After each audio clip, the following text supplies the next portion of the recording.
from the Shalom Hartman Institute in Jerusalem. The quotes at the opening of this video should suggest to you, and they suggest to me, that ethical behavior is a cornerstone of virtually all civilizations around the world. How much more so then for journalists and writers whose job it is, whose goal it is, whose passion it is to bring information to people to help them improve their lives. What I'd like to talk to you about for the next few minutes is the need for ethical practices in the kind of journalism that you're going to be practicing with the YaLa program.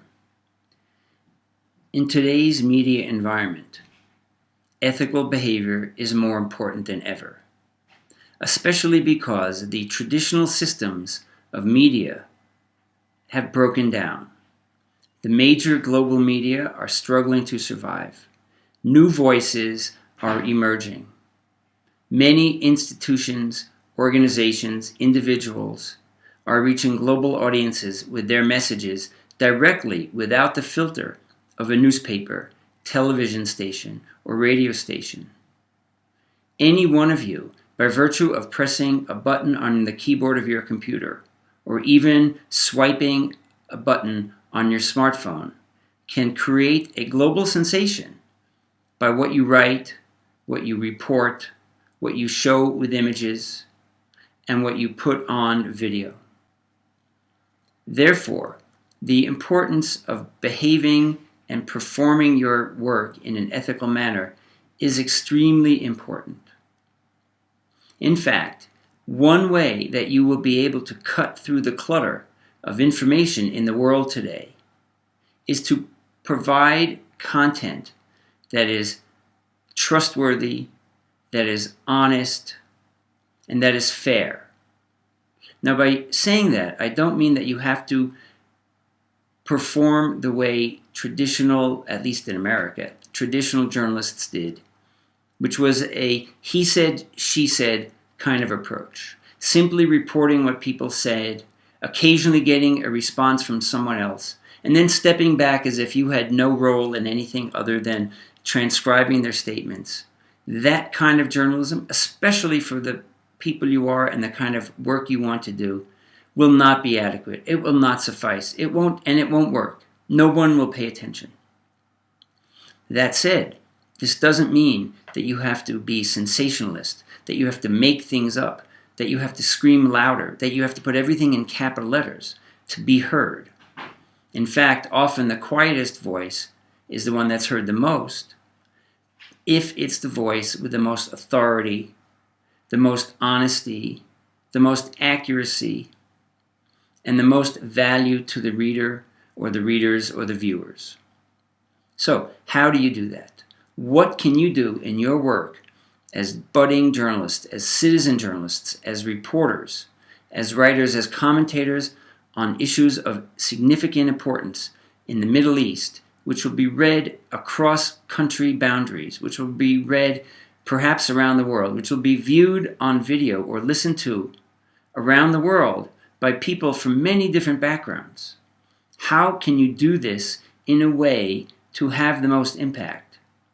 I think there are a few things that are important to know when you go about beginning this process. One of them is how different you are and how you must be different from the traditional or even the large existing media in your countries today. A global survey of journalism is not something we can do right now. But in short, let's say that in most countries, the media in many ways reflect the government and the society there. In the United States, for example, journalism is protected by the Constitution of the United States. In Europe, in Northern Europe, Western Europe, similar traditions exist, although not as codified as in the United States of America. What you get in Northern Europe or throughout Europe is journalism where opinion plays an important role, but it's opinion that is often colored by the traditions of the communities and societies that they're in. In emerging countries, whether it's China, any place in Northern Africa, where there is less political freedom and less of a tradition of independent media, Journalism exists, of course. Some of it's very good, some of it's very reliable. But it is very different from the journalism practiced in the United States or Canada or Australia or France or Germany. Your work differs from that even more so. Your work is personal, it's individual, and it's written or being produced for an audience of peers and hopefully a broader audience worldwide.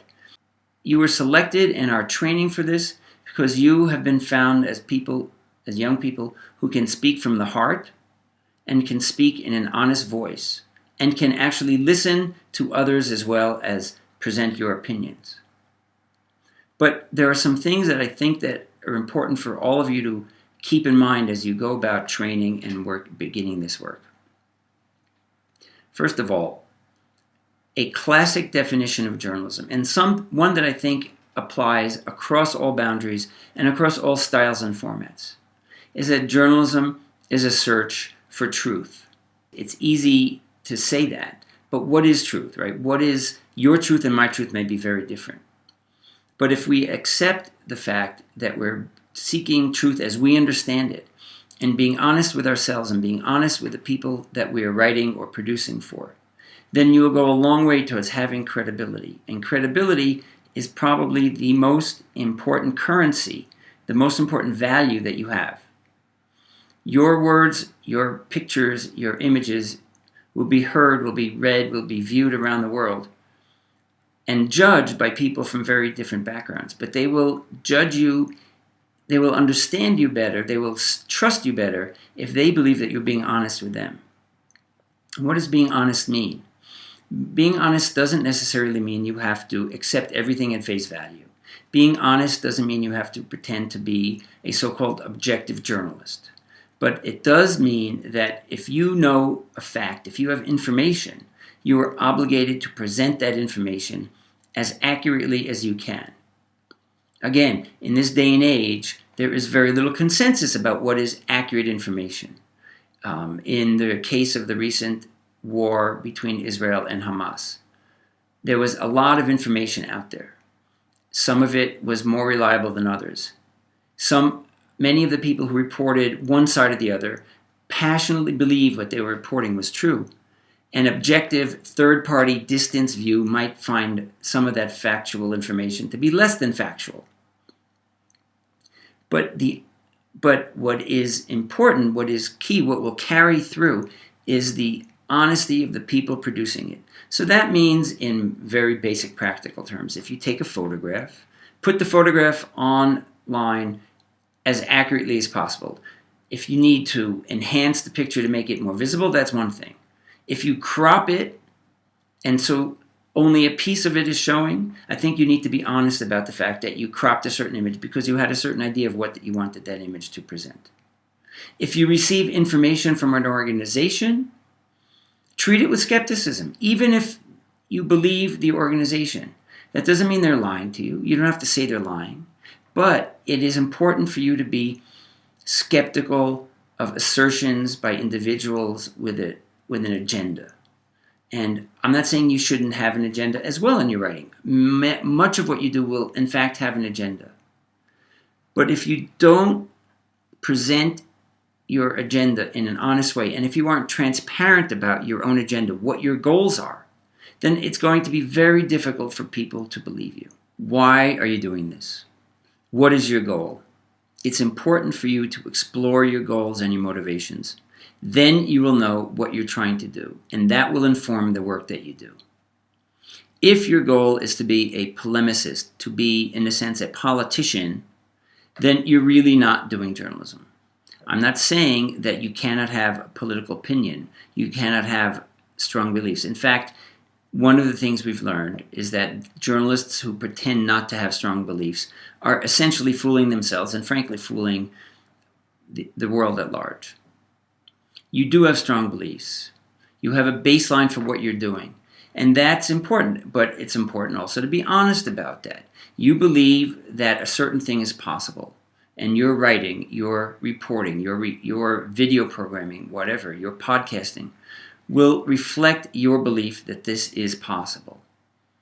But if you try to reach that goal in a dishonest fashion by not reporting contradictory information if you're aware of it, by taking an ideological stance without thinking it through, by slanting, as it were, what's out there to suit your purpose, then you're not doing anybody any good. And frankly, you won't reach your goal anyways. People can see through it. In fact, it has been said, the internet is a truth serum.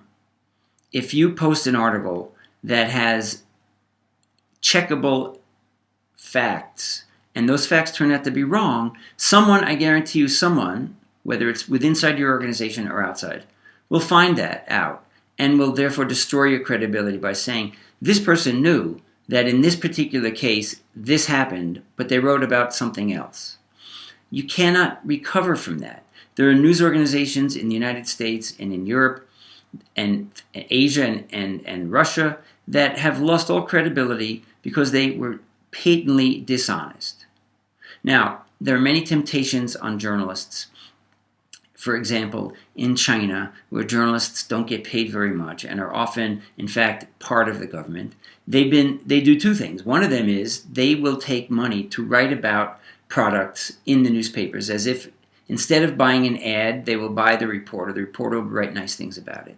In the West, journalists will take junkets. They will take a free trip to someplace in order to write about it. Now, maybe they couldn't have gotten there otherwise. Okay, that is acceptable, but it's important for you to say that. I wouldn't have been able to write about this hotel, this resort. I would not have been able to write about this war zone if group XYZ hadn't taken me. And it's important for you to know why this particular group sought me out to go cover this particular story. This is the kind of transparency that's necessary.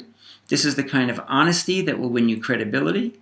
And so when I read your story and I see that you were in a difficult to reach place, that you were brought by a certain organization, and that you tell me why that organization brought you there, what that organization was hoping to achieve, then you have built the kind of credibility with me that will engender my trust in what you've then reported. Not every journalist is going to do that. And that's why there is a lot of material out there that people don't trust anymore. For all of the academic and journalistic work about ethics, trust in journalists, at least in the United States and Western countries, has fallen precipitously in recent years if we are to believe the polls and we are to believe what people write about it. The other thing that's happened in journalism that's very important, that in fact is very directly connected to what you're going to do, whether it's in Europe, Asia, Africa, North America, is that one of the most significant trends in journalism worldwide, primarily in the United States where it's such a new thing, but similarly so in the rest of the world, is that journalism is getting more opinionated, and people are now turning only to the journalists whose points of view they support. So what you get is what they call the echo chamber. I write something that agrees with your politics. Therefore, you will read me. I will continue to write along these lines because no one is challenging me. You will continue to be reinforced in your beliefs by what I write, and you won't explore other possibilities. I think one of the things that is going to be exciting about this project, the YaLa project that you're involved in, is that there will be an exchange of ideas. There will be people who aren't on your team, who aren't on your side listening.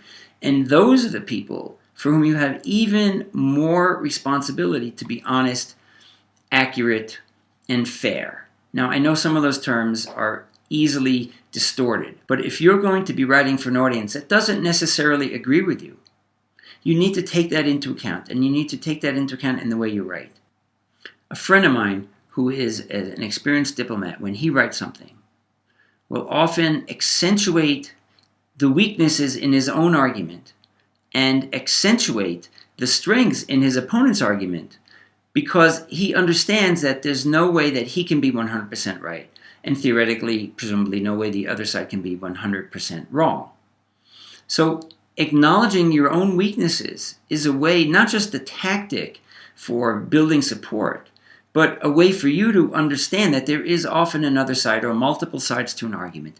And it behooves you to look into it. In the end, you may not be convinced by that person's argument. You may think that it is full of holes, it is full of flaws, it is unfair, it is undemocratic, it is likely to lead to terrible things. I don't know. But it's important for you to explore the other side. And then when you write it, find something. I guarantee you'll find something in the other guy's positions that will be worth writing. And that kind of intellectual honesty to yourself will come through in your writing and will show itself as valuable information and will build the trust and credibility that you have with your audience. There are many specific things you can do. There are tests you can take. There are ways you can learn about who you are and the kind of journalism, the kind of writing, the kind of production you want to pursue. Journalism is a noble profession for all of its flaws, for all of its failures, for all of its moral failings, for all of its errors. I believe strongly that it is a highly moral, highly valuable skill, highly important field in which to work, especially in this day and age, because there is so much information out there. People really need to know what's good, what's worthwhile.